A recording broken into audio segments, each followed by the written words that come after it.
Hello AP Calc BC. This is a video over topic 7.8. Tomorrow is going to be topic 7.9, and so in our workbooks on page 14, we'll go ahead and get started. As you recall from 7.1, we have differential equations, and this is the meaning of this particular differential equation. But when we're looking at exponential differential equations, keep in mind that we are looking at exponential growth when k is greater than 0 and exponential decay when k is less than 0. Now, our differential equations has two different ways of looking at the solution. It could look like this or it can look like this. But in either case, when t equals 0, y sub 0 and capital C, those are our initial conditions. Underneath here, it tells you what each letter represents, so be sure to read through that and make sure you understand what each letter is representing, and keep that in mind as we do these problems. So let's look at example 1. It says, what is the rate of growth of the population in a city whose population triples every 100 years? Assume that the population growth can be modeled by the basic law of exponential growth and express your answer as a percent rounded to the nearest hundredth of a percent. So C is our initial population, but unfortunately at time 0, we don't know what that population is. However, we can write a second ordered pair and say 100 years later, it has tripled. So it's 3 times the initial population. So if I use one of my specific solutions of the differential equation, I can put my 3c value in for y and replace my time with 100. Now, of course, my c's are going to cancel each other out. And so I have 3 equals e to the 100k. And in order to solve this, I have to take the natural log of both sides. So I have natural log of 3 equals natural log of e to the 100k.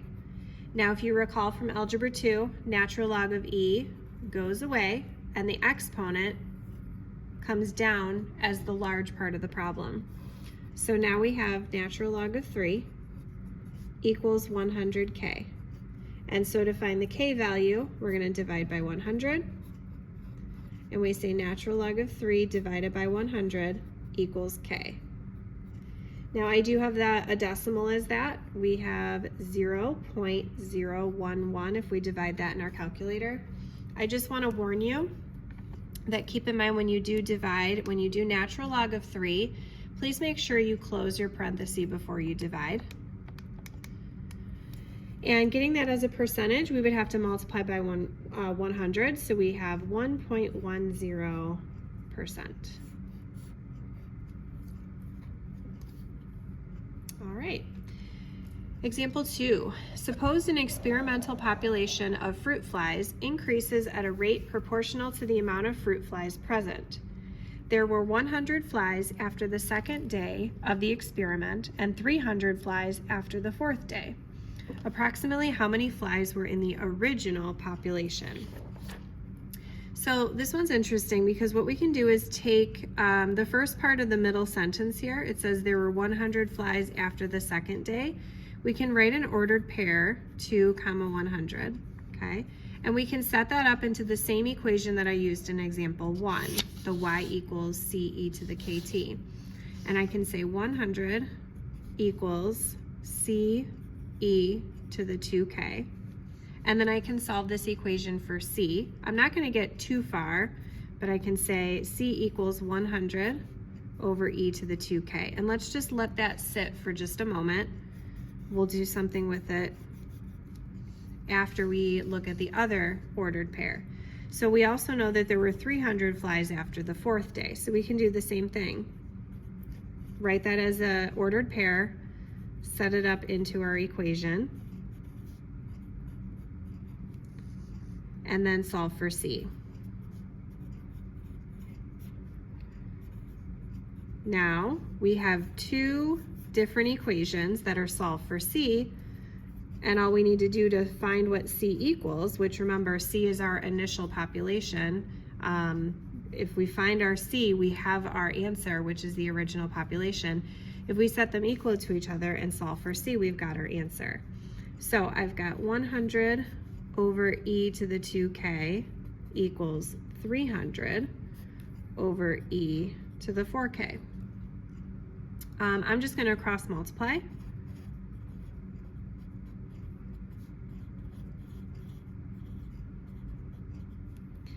Now I'm going to divide by 2k, but also divide by 100. So the 2k is divided by, or I should say is underneath the 4k, the e to the 4k. And then on the right-hand side, I have just 3. I was going to write 300 over 100, but I think you guys are okay with that if I divide both sides by 100. Now I can simplify these by subtracting the exponents. So I have e to the 2k equals 3. And now, just like we did on the last problem, take the natural log of both sides. So I have 2k equals natural log of 3. And therefore, k equals natural log of 3 over 2.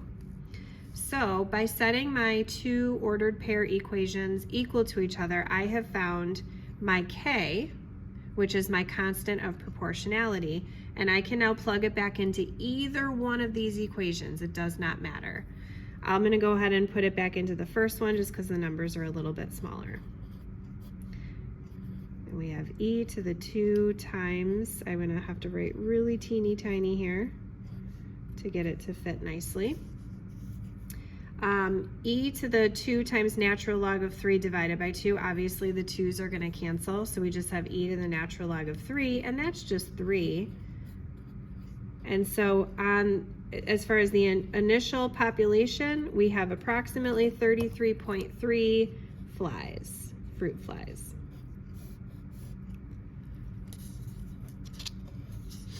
All right, let's try example 3. All right, this one says, let Y represent the mass in pounds of a radioactive element whose half-life is 4,000 years. If there are 200 pounds of the element in an inactive mine, how much will still remain in 100 years? We are going to use a general concept, but I'm not going to get to that until we've gotten to that point in the problem. So we will be referencing this box at the bottom. Okay, so it says if there are 200 pounds of the element in an inactive mine. So at time 0, we have 200 pounds of it. So if I put that into my equation that we've been using for the last 2 examples,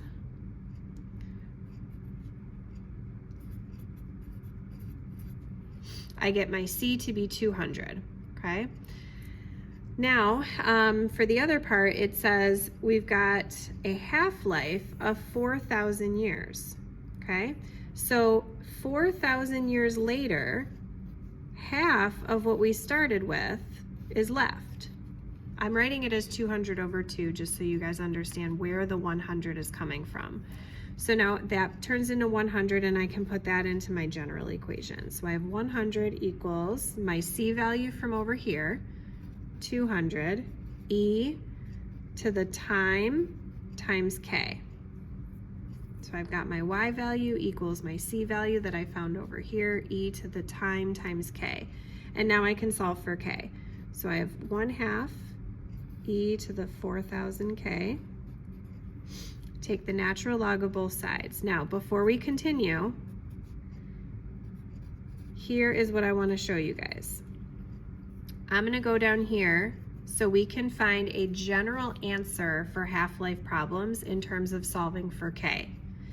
What I'm going to do is, instead of thinking of this as 4,000 times k, we could be thinking of time as any time. I want to do this generally for any problem, not specifically this one. So let's say t is any time, and that equals natural log of 1/2. Now that's always going to be 1/2 because we're talking about half-life problems, okay? So I want to solve this general equation for k. What I can do is split the natural log into 2 separate natural logs. Natural log of 1 minus natural log of 2. Now natural log of 1 is 0. So I will always have a negative natural log of 2 over my time. That's always going to be my K value. So what I'm going to do is use this, I'm going to actually write that over here so you guys can put it in your box. Negative natural log of 2 over T. I also have that solved for T as well. We can say T equals negative natural log of 2 over K. Both of those are true. I'm going to then use that general equation to help me solve for K here a little bit faster. And we can always use that shortcut anytime we're talking about a half-life problem. So K is negative natural log of 2 over 4,000. If at all possible, don't round this to a decimal. Keep it as a fraction as you're working on it on the next part. If you round it too early, your final answer will probably be too far off and it won't match a possible multiple choice answer. All right, now it says how much is going to remain in the inactive mine in 1,000 years. So now the time is 1,000 and we want to know how much of this radioactive element is left. So we're going to go back to our general equation. We started with 200, remember from over here. E to the K is negative natural log of 2 over 4,000 times the time, which is 1,000. Now, at this point, you can just type it in the calculator. I did simplify by hand first. I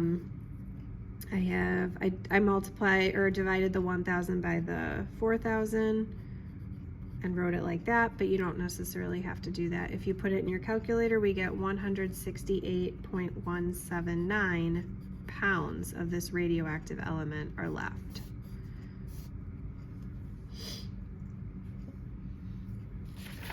All right, let's go ahead and take a look at example 4.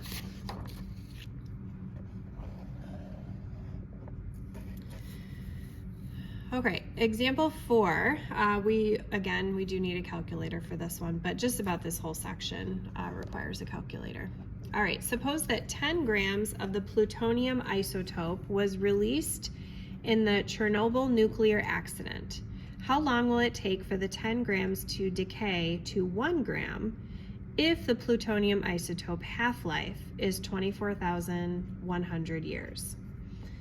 All right, so in the very beginning, 10 grams was released. Okay, now we need to make sure that that is our C value. So we plug it into our equation, that goes to 1, and we can confirm that C is 10. By the way, you guys, C is not always going to be the same initial point that they give you.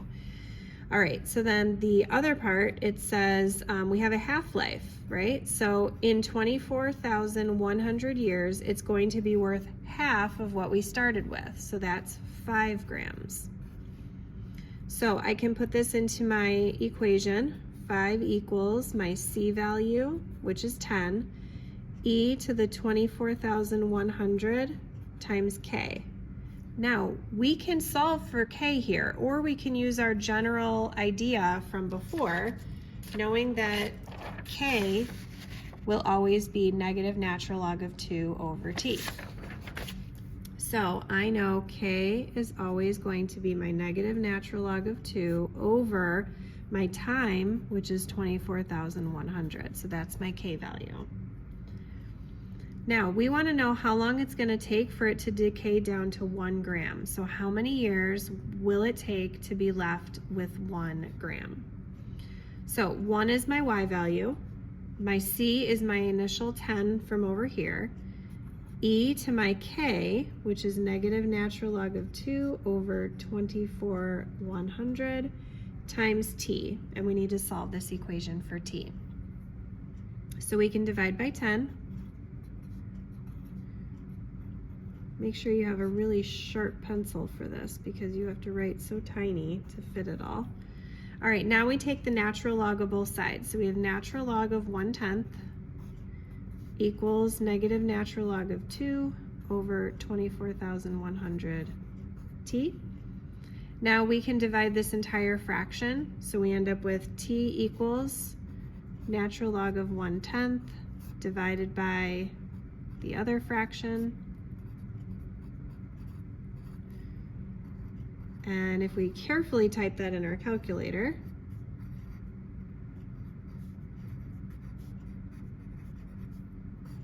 just over 80,000 years. All right, the last type of examples that we're going to look at pertain to Newton's law of cooling.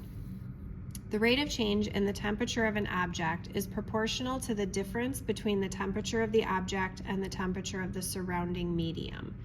That just means the room temperature, okay? So to give you guys this equation, I'm going to first assign my variables. Let y be the temperature of the object.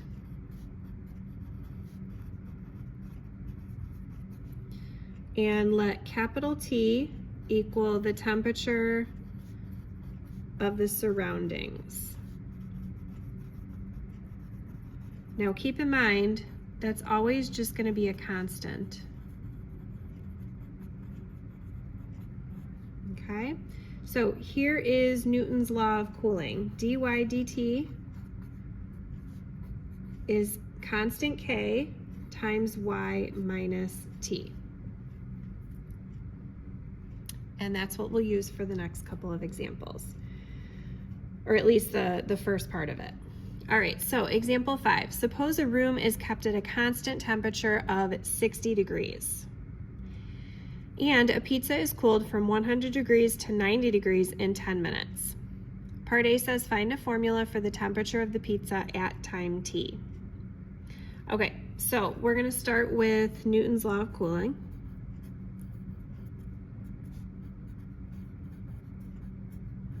And we are going to rearrange it so that our y's are on one side and our t's are on the other, and then we're going to integrate it. So I'm going to divide by y minus t, so I have 1 over y minus t dy.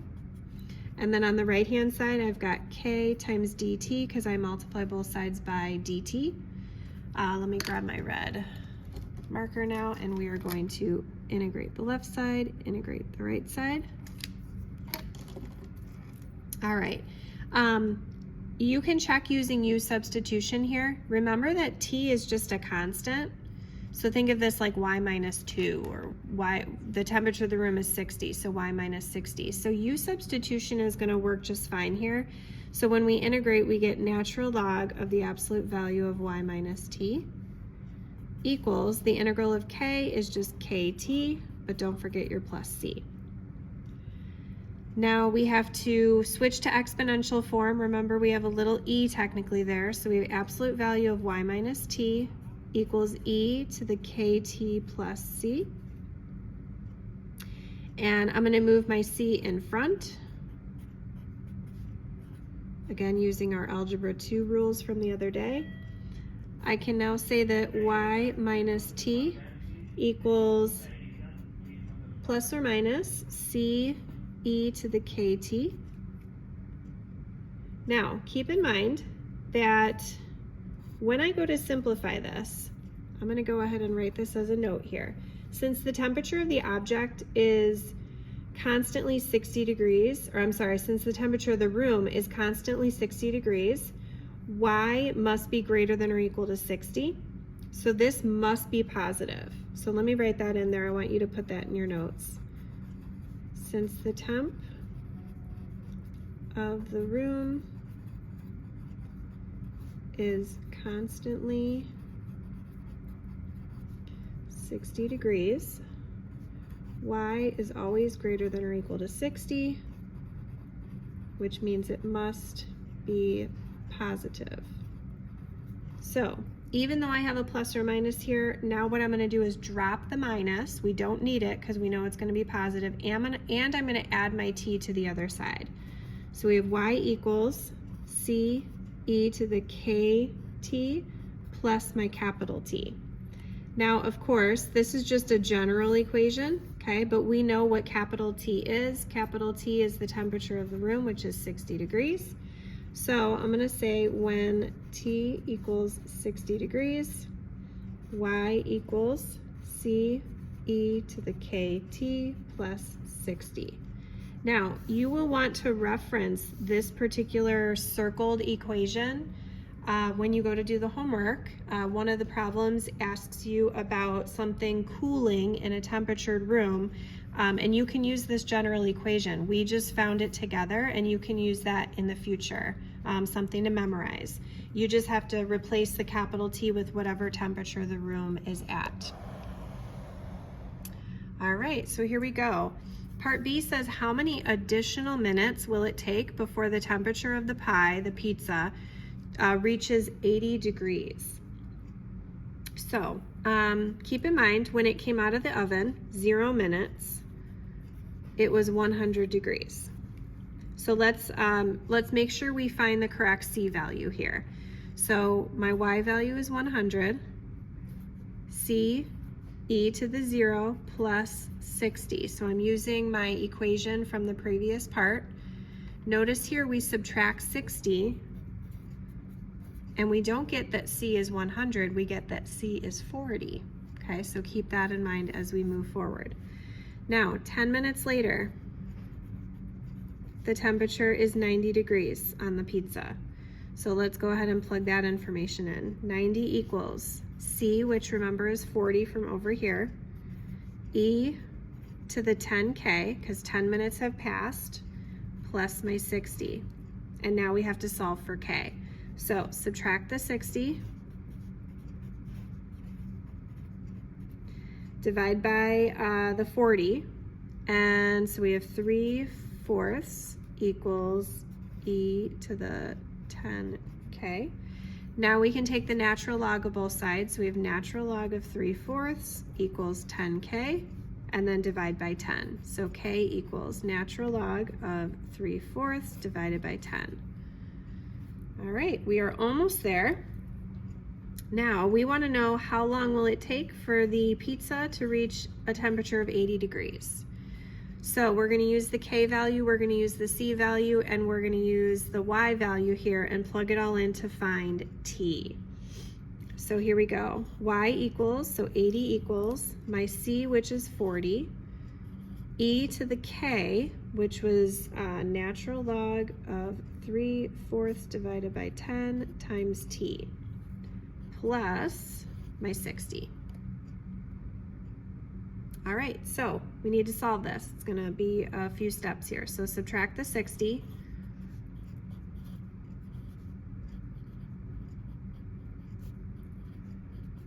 Divide by the 40.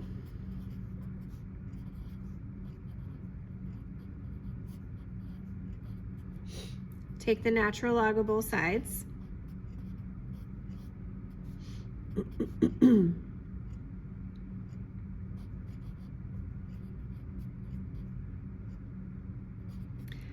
At this point, I did write it as 1/10 instead of divided by 10. I just felt that that looked a little nicer on one line as opposed to a fraction on the right-hand side. And then if I divide both sides by the 1/10 natural log of 3/4, I've got my T. So I have T equals natural log of 1/2 divided by my 1/10 natural log of 3/4. And as a decimal, I get 24.094 minutes. Now be careful. In the problem, the word additional was bolded and underlined for a reason. Because remember, it's going to reach 80 degrees.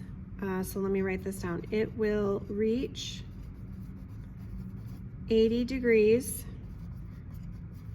after 24.094 minutes. So it will take an additional 14.094 minutes because it's already been cooling for 10 minutes, so it'll take an additional 14.094 minutes for it to reach another, or not another, but to reach 80 degrees in temperature. All right, so that is 7.8. I hope it went well. It's just a lot of Algebra 2. There's not even a lot of calculus in here, so I'm hoping it went well. Practice on the homework. Make sure you're working through each problem, and let me know if you guys have any questions, and I will see you all tomorrow. Have a good rest of your day. Bye.